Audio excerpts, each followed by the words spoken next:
Connaissance, recherche, sciences, et sciences, mathématiques, théorie, physique, philosophie, conférences, archéologie, environnement, nature.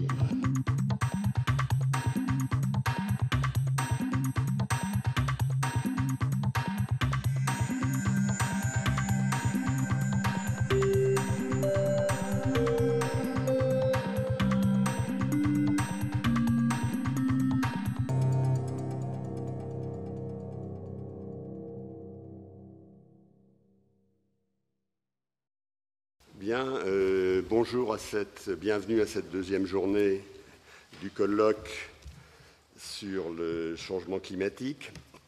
Ce matin, nous avons un programme qui va commencer avec Nick Stern. Ensuite, nous aurons une session qui sera interrompue par une pause vers 11 heures et une table ronde à midi, qui va être sur des questions de politique climatique au sens large du terme. Alors la table ronde aura lieu, sera en français, donc les présentations vont être en anglais. So I switch to English and give the floor to Laure. Je passe donc en anglais pour vous présenter Lord Stern, Collège de France et London School of Economics, qui va nous parler de la croissance économe en carbone. D'être ici pour encore une journée. I will also use, Je vais pour ma part m'exprimer en anglais.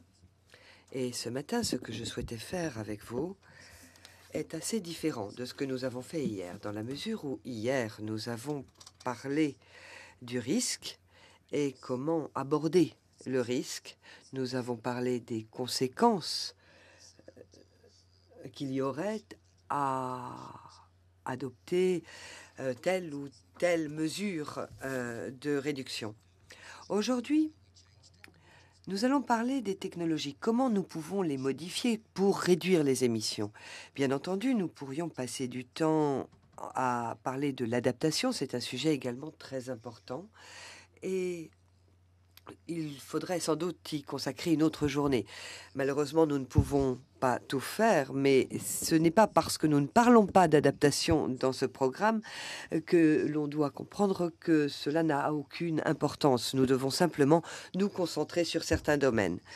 Donc, comme beaucoup d'autres hier, je vais essayer d'insister sur le fait que nous devons comprendre la magnitude du risque.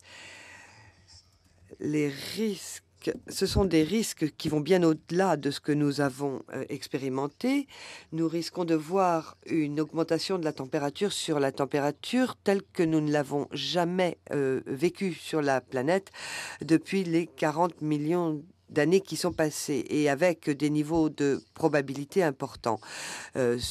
L'augmentation de la température devrait atteindre 5 à 6 degrés centigrades, et j'insiste sur le fait que les analystes politiques doivent tenter de comprendre le mieux possible les risques impliqués par ce type de circonstances, alors même qu'il n'y a aucun élément qui nous permette d'imaginer ce que pourrait être la vie dans ces circonstances, dans la mesure où, en tant qu'être humain, nous n'avons jamais vécu ces conditions. Donc, j'insiste sur le fait que l'ampleur du risque est fondamentale et que ceci est un problème de gestion de risque et que nous devons réduire ces risques. Et nous devons essayer, non pas peut-être de trouver un étalonnage de ce que pourrait être la vie avec 5 degrés supplémentaires, mais essayer de réduire ces pertes de manière substantielle. Et donc, nous devons essayer de comprendre ce que pourraient être les dégâts entraînés et comment nous pouvons les réduire et quel type d'action nous pouvons entreprendre. Donc aujourd'hui, nous allons parler action. Nous allons voir ce que nous pouvons faire. Je souhaiterais dire que lorsque l'on parle croissance et que l'on essaye d'imaginer ce que pourrait être une société à faible consommation de carbone est quelque chose de particulièrement passionnant. nous n'allons pas pouvoir continuer à croître en consommant beaucoup de carbone, car c'est un scénario autodestructeur, d'abord à cause du prix du carbone, mais également parce qu'au bout de quelques décennies, cette économie détruirait totalement l'environnement physique dans lequel il évolue. Donc, le scénario était un scénario à faible consommation en carbone. Mais maintenant, à quoi ressemble ce scénario? Comment pouvons-nous le modéliser? Je voudrais souligner le fait que nous devons poser cette question, mais pas seulement avec une vision étroite et ne parler que des charges. Bien sûr, il faudra investir pour passer à cette économie faible en carbone ou économe en carbone, et bien sûr, nous ne pouvons pas prétendre le contraire. Mais ce sont ces investissements qui, de mon point de vue, vont déclencher une nouvelle ère de révolution industrielle et énergétique. Et donc, nous devons penser investissement et économie politique en vue de ces investissements de ce point de vue. Il s'agira de politiques qui vont traiter des échecs du marché, qui sont massifs, mais qui vont bien au-delà. Ce sont des politiques qui vont déclencher une nouvelle révolution industrielle, et nous avons des raisons très profondes pour souhaiter déclencher cette nouvelle révolution industrielle. Donc c'est comme ça qu'il faut envisager ces politiques.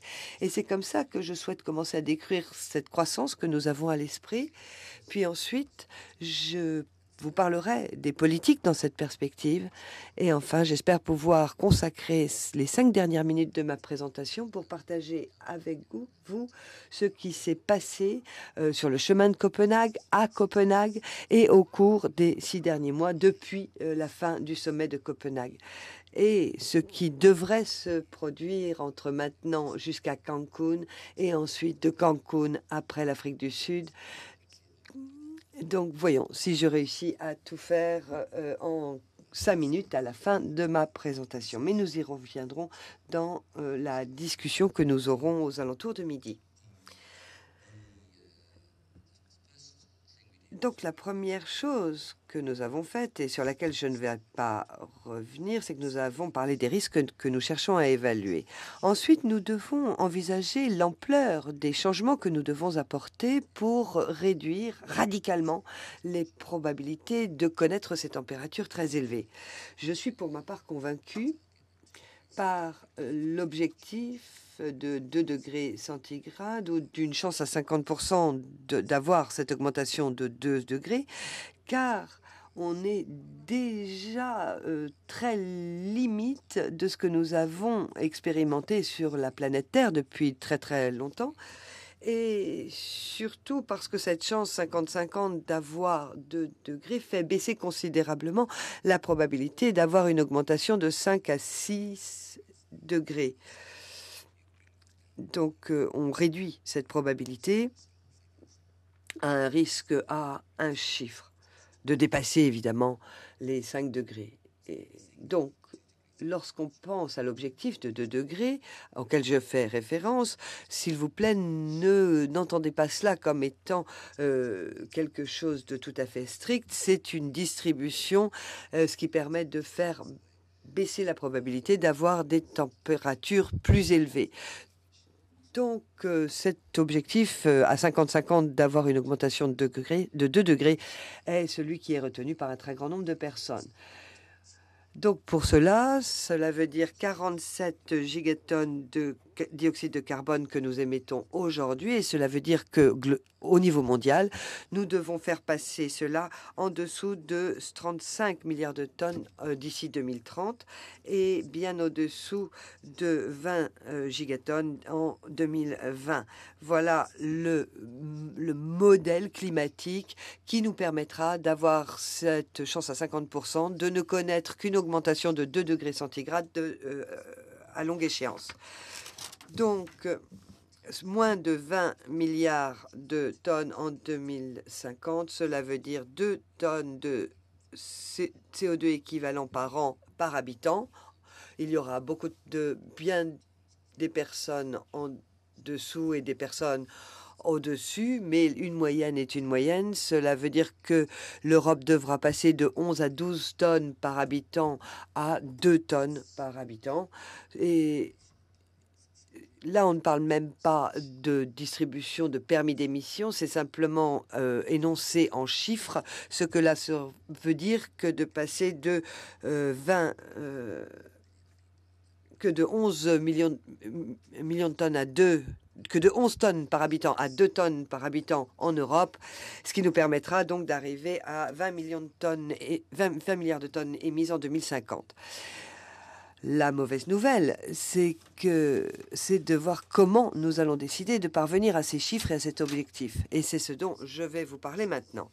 Donc, voici la voie que nous devons suivre pour avoir cette probabilité de 50% de ne pas augmenter plus de 2 degrés. On peut envisager qu'il y ait un peu plus de réduction à tel moment, un peu moins à tel moment. Tout est possible, mais la voie ne laisse pas beaucoup de marge de choix. Donc, la question que je pose maintenant, c'est comment se mettre sur cette voie et quels sont les investissements nécessaires. Il y a toutes sortes de calculs sur les coûts, bien d'autres en ont fait, j'en ai fait moi-même, mais aujourd'hui, je voudrais surtout parler de technologie et de changement technologique. Donc, nous allons devoir emprunter cette voie dans la prochaine décennie et nous devrons atteindre le pic avant 2020. Puis commencer les réductions de manière massive. Et pour ce faire, nous devons évidemment commencer maintenant. La décennie que nous vivons, la décennie entre 2010 et 2020, est une période fascinante dans laquelle nous travaillons en tant qu'économistes politique, parce que c'est une époque où il va falloir réduire les dettes au niveau international, et pas en une année ou 2 années, mais elles devront être réduites et ramenées à un niveau de contrôle dans tous les pays. C'est une décennie dans laquelle les déséquilibres macroéconomiques, qui bien entendu sont en partie à l'origine de la grande crise, trop d'économies par rapport aux investissements en Allemagne, et puis les problèmes dans le Golfe, et puis en Chine, et puis trop d'investissements dans d'autres pays. Là, il va falloir rééquilibrer au niveau macroéconomique. Tout ce qui est du contexte international du travail va continuer à se développer avec la Chine qui va continuer à modifier la chaîne de la valeur. Tout cela va devoir être réglé. Ça fait partie des défis qui, avec ceux du changement climatique, devront être réglés dans la prochaine décennie. Mais je pense qu'il est préférable de prendre tous ces défis en même temps et de les traiter de façon conjointe, car de toute façon, nous n'avons pas le choix. Et je pense que de toute façon, ils vont la main dans la main. Donc, à quoi ressemble la croissance carbone? Eh bien, d'un point de vue théorique, on parle en grande mesure de progrès technologiques endogènes, c'est évoluer et se développer en apprenant, en investissement et en investissant. Il s'agit là de la théorie économique du siècle dernier et du début de notre siècle, où quelques personnes ont commencé à travailler. Philippe Akion est parmi nous et va nous parler ce matin, mais il est très important de bien voir le lancement d'une nouvelle révolution industrielle. Et ce n'est pas simplement une révolution avec des coefficients de consommation et de production, où vous amenez avec des coefficients sur l'investissement et vous baissez le taux de croissance. Si vous prenez un coefficient fixe et sans approche de progrès, vous ne pouvez pas évoluer vers une société à faible consommation de carbone. C'était ce qui était utilisé au milieu du siècle dernier, mais maintenant, on lance la dynamique d'une nouvelle révolution industrielle. Et là, on parle de croissance moderne et non plus de croissance ancienne. Pour ce qui est des révolutions industrielles, et je ne vais pas avoir trop de temps à y consacrer, mais Carl Otto Parez a écrit un livre très intéressant dont la référence est ici à l'écran. Et si vous souhaitez plus de références, vous pouvez m'envoyer un mail et je me ferai un plaisir de vous les envoyer. Mais Carlota Pérez étudie 5 révolutions industrielles et étudie la naissance de la croissance autour de ces révolutions industrielles.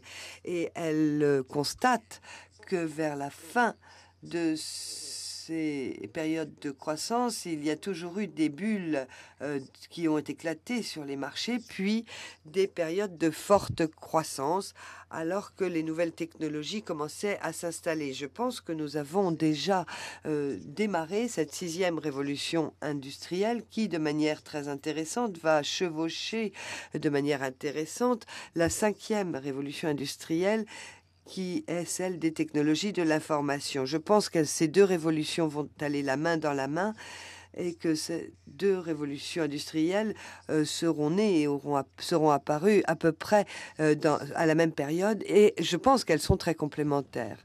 Donc aujourd'hui, on parle de révolutions industrielles qui sont différentes de celles du chemin de fer et du moteur à vapeur. Il ne s'agit pas d'une technologie qui va prendre une part prédominante. Il s'agit de toute une palette de technologies qui vont se mettre en œuvre dans tous les secteurs. J'aimerais vous rappeler quelques exemples des technologies les plus spéculatives. Je vais ensuite vous parler de ce qui est en train de devenir assez standard. Mais il y a quelques semaines, rappelez-vous Craig Venter qui parlait de ce qu'on appelle l'organisme synthétique, qu'on appelle le Synthio, qui est une nouvelle bactérie qui devrait permettre de faire de gros progrès dans les biocarburants et les algues. Donc évidemment, tout cela est encore assez spéculatif, mais parlons maintenant des batteries. De nouvelles découvertes dans le domaine des batteries ont été faites et commencent déjà à être mises en œuvre, alors que les batteries étaient ce qui posait problème jusqu'à présent, mais d'énormes progrès ont été faits. Pour ce qui est de l'énergie solaire, on a vu que les coûts d'investissement avaient beaucoup baissé. Si vous regardez ce qui se passe dans le monde du ciment, on sait que c'est un secteur très important et on voit des chercheurs qui ont mis au point de nouvelles technologies cimentières qui jusqu'ici étaient très statiques, qui n'avaient pas beaucoup évolué. Et maintenant, nous voyons de nouvelles technologies pour le clinker qui permet de réduire les émissions de CO2. Et par ailleurs, une nouvelle société en Californie est très prometteuse. Elle essaye de capter le CO2 et de l'utiliser en la stockant dans des matériaux. Tout ce que je viens vous décrire est encore au tout début. Pour ce qui est de l'agriculture, eh bien, il y a là des idées qui sont au-delà des balbutiements. Nous savons que beaucoup essayent de mettre en œuvre une agriculture qui soit moins perturbante et moins polluante pour les sols, pour l'eau.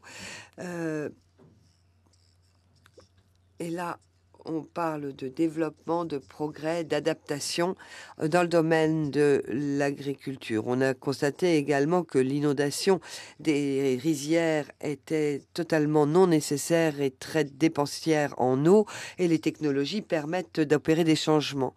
Pour ce qui est des bâtiments, les architectes vivent une période absolument passionnante parce qu'ils doivent maintenant développer de nouveaux bâtiments. On les voit pris de passion par ce travail qu'ils doivent faire. Donc, voici les évolutions au niveau de l'agriculture et des bâtiments et de la gestion des bâtiments. Et là, ce ne sont pas des idées qui sont de l'ordre de la spéculation, ce sont des idées qui sont en cours de développement. Pour ce qui est du gaz naturel, compte tenu des changements radicaux technologiques pour accéder au gaz, eh bien, il est très probable que le gaz naturel puisse se substituer au charbon pour la production d'électricité. Et comme vous le savez, le gaz naturel produit des émissions qui ne sont que de 50% celles du charbon. Donc voici les technologies. Certaines sont de l'ordre de la spéculation, certaines fonctionnent déjà.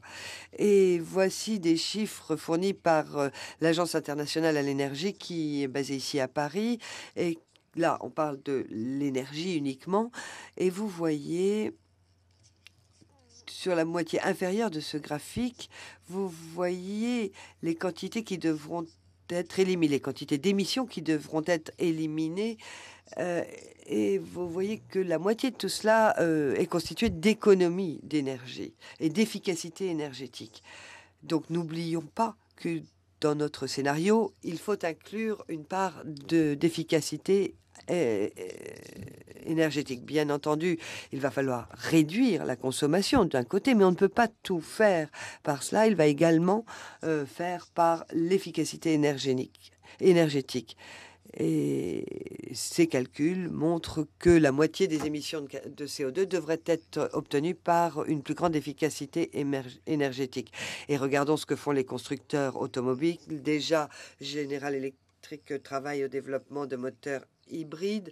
Les banques, les sociétés d'assurance commencent à y réfléchir comme étant quelque chose de très sérieux.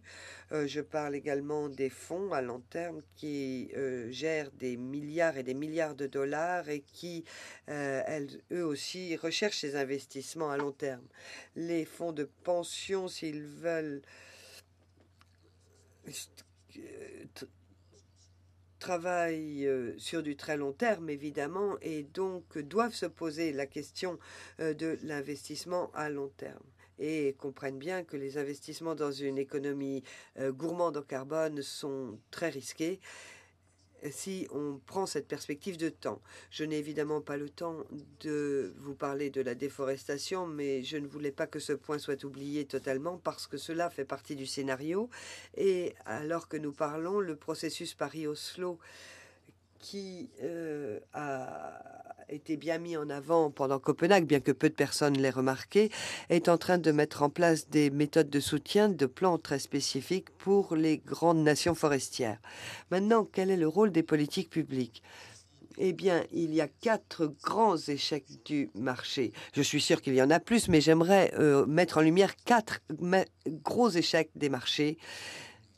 Nous connaissons tous cet échec par rapport aux externalités des gaz à effet de serre. Ça, c'est le point de départ. Mais tout le processus d'apprentissage est un exemple important d'un échec du marché. Bien entendu, à chaque fois, il faut considérer que la connaissance est un bien public. Mais cette fois-ci, il faut considérer l'urgence. Et quand on regarde les exemples que j'ai donnés, secteur par secteur, il s'agit également d'exemples dans lesquels les processus d'apprentissage public sont très forts. Les marchés des capitaux par rapport au risque à long terme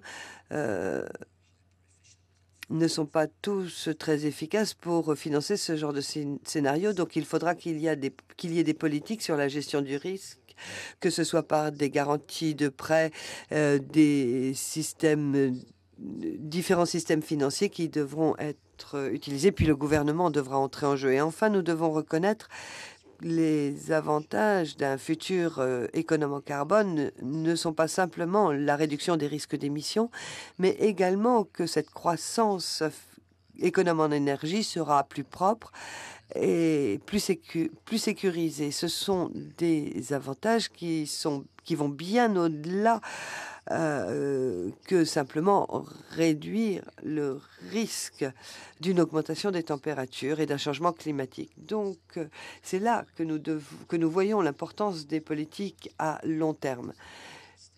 Alors, bien sûr, c'est une problématique compliquée, mais c'est le genre d'économie que nous devons pratiquer et qui, pour moi, est l'économie la plus importante. L'économie des politiques publiques qui doivent lancer ou il y a déjà eu des lancements, mais qui doivent accélérer cette révolution énergétique et industrielle. Donc nous devons aller bien au-delà de ce que nous faisons. Et je le dis parce que bien souvent, les magazines, les revues économiques pensent que le seul scénario est celui du carbone et de l'externalité des gaz à effet de serre. Alors bien entendu, c'est le point de départ, mais ça ne constitue qu'une partie d'un scénario beaucoup plus vaste. Et c'est sur cela que les politiques publiques doivent se concentrer aujourd'hui, et c'est ce à quoi nous allons consacrer une partie de notre journée.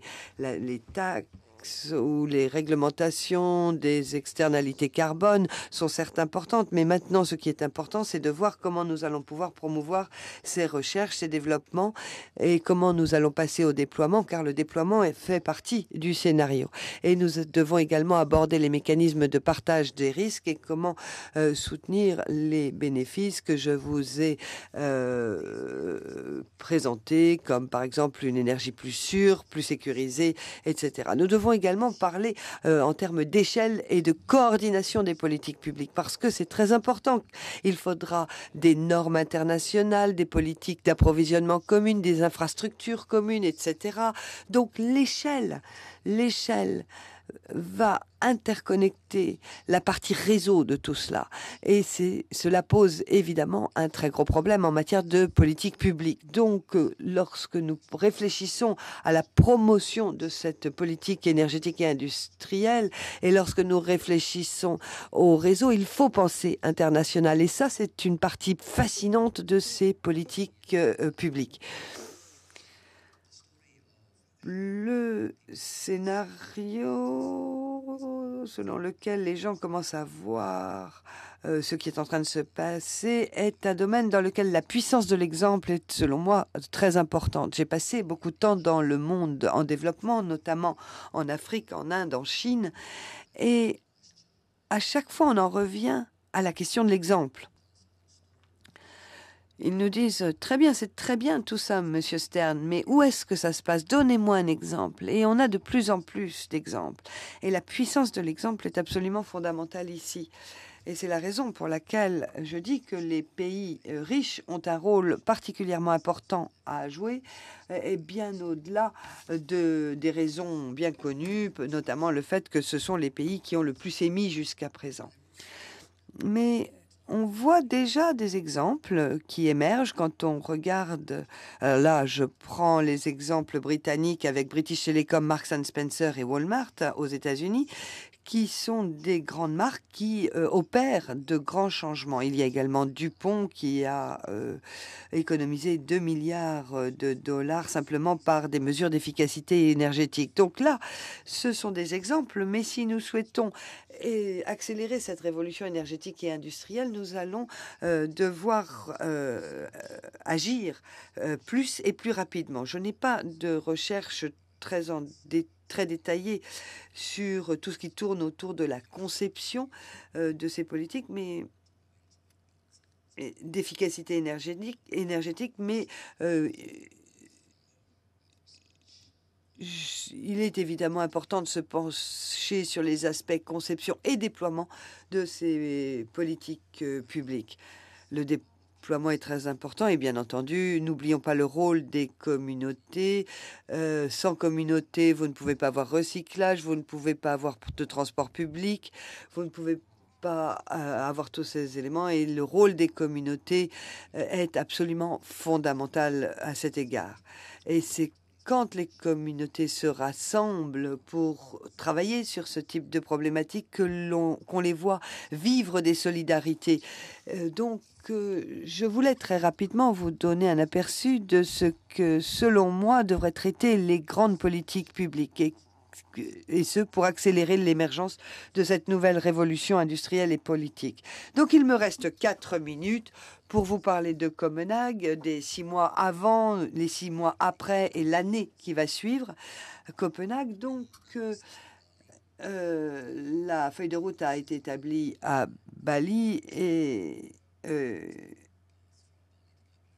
il y avait 2 ans entre Bali et Copenhague, ce qui présentait à la fois des avantages et des inconvénients. Les avantages étaient que tout le monde avait une espèce de date butoir pour arriver dans le cadre d'un forum international avec des cibles.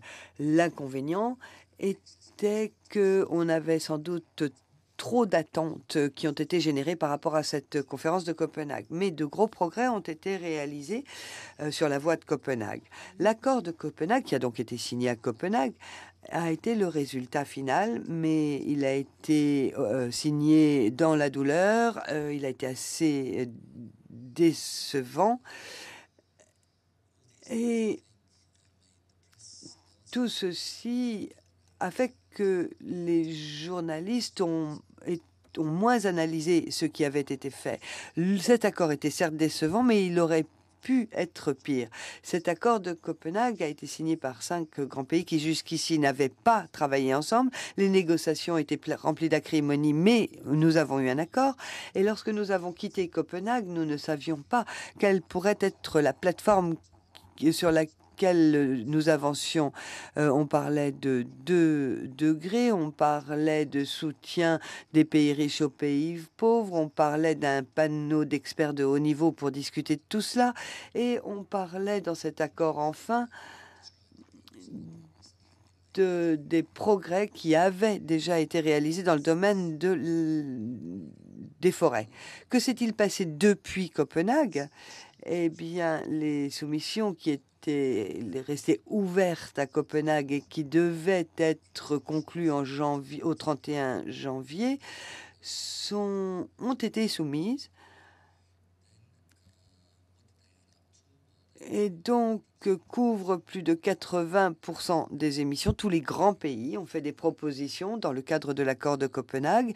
Et si chaque pays fait ce qu'il s'est engagé à faire, donc si chaque pays fait ce qu'il s'est engagé à faire, cela devrait ramener les émissions, d'après nos calculs, aux environs de 48 milliards de tonnes en 2020. Je parle là d'équivalent CO2 par an. Et si tous les pays font ce qu'ils se sont engagés à faire dans le cadre de l'accord de Copenhague, nous aurons atteint le pic juste avant 2020, ce qui est exactement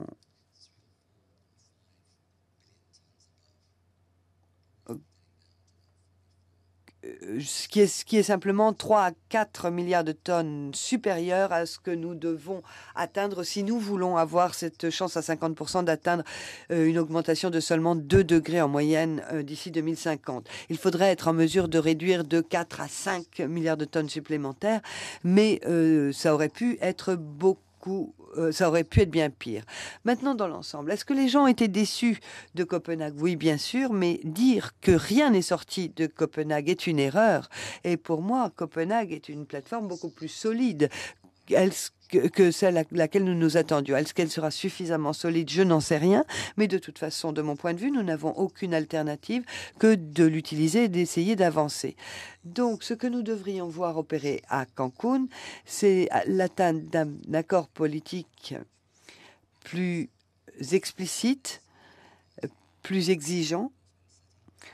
Vous savez qu'un groupe de travail a été créé avec Montexit Monewalia qui nous vient d'Inde, le ministre des Finances d'Afrique du Sud, Christine Lagarde, ministre français. Pour ceux d'entre vous qui n'êtes pas français, vous tomberez d'accord pour dire que c'est une très bonne ministre des Finances, Summers des États-Unis. Donc ce groupe est un groupe de bonne qualité et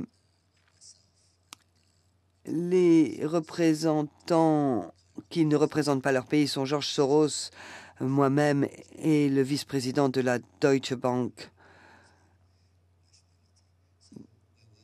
Donc nous travaillons.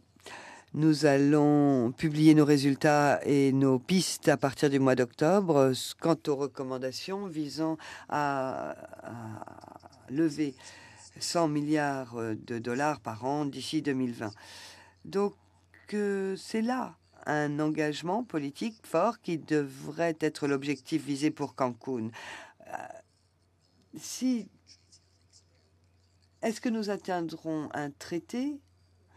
La question reste ouverte, mais dans tous les cas, si un traité devait être signé, il devrait être basé sur un consensus politique plus fort que celui de l'accord de Copenhague.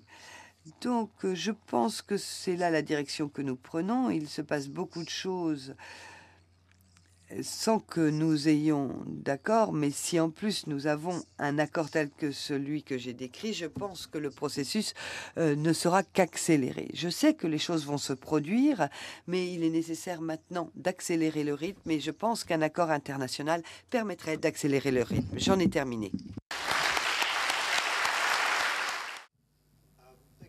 Merci beaucoup. Vous avez 5 minutes.